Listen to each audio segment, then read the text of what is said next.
Many of these companies have a front company or a front in public face where they talk about quite openly that they are involved in lawful deception. But in fact, they are also involved in what they describe as strategic interception. But that is not publicly revealed.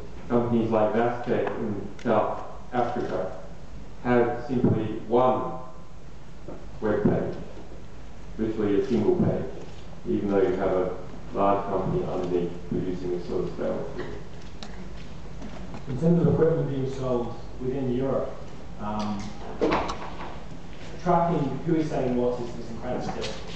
But what we have seen is that the British government hosts events where British companies who are selling surveillance equipment get together with local law enforcement and sell this equipment. In other conferences that I've been to, I was shocked at the number of local and state police that were attending.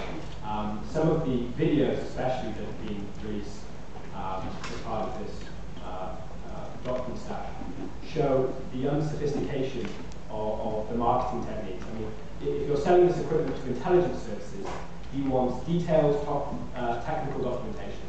If you're selling it to low-level law enforcement, you're going to be wanting to put on splash graphics, going step by step in detail of what you're doing. And many of these companies' target markets are low-level law enforcement. I wanted to actually answer your question about is there an accusation of criminal behavior. I think it's really important to understand that some of these tools, they're what we would call tactical exploitation tools.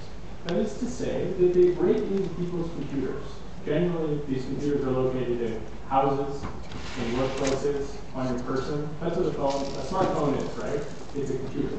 These devices break into it in the way that we would normally say it is illegal for other people to do this. So they sell tools that would be straight up illegal for other people to use.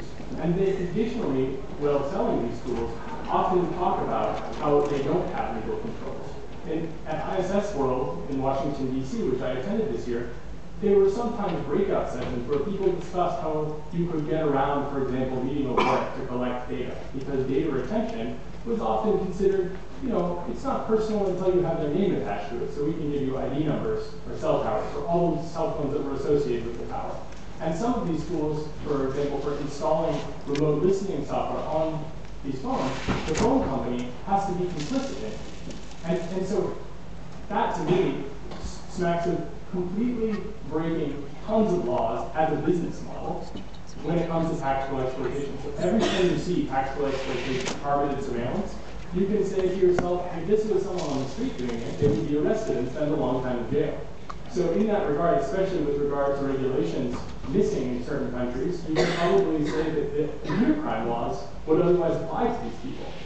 And so I think yes is the answer to that. And from a large-scale perspective, when you wiretap people, at least in the country in which I'm from, the United States, it is certainly the case that wiretapping on a large scale without a warrant, without targeting people, is something that we have for a very long time considered to be illegal. It's part of the reason that we reject general warrants, in fact, is part of the American spirit. And while we haven't always done a good job at keeping that spirit up, it is certainly the case that large-scale wiretapping is and should be considered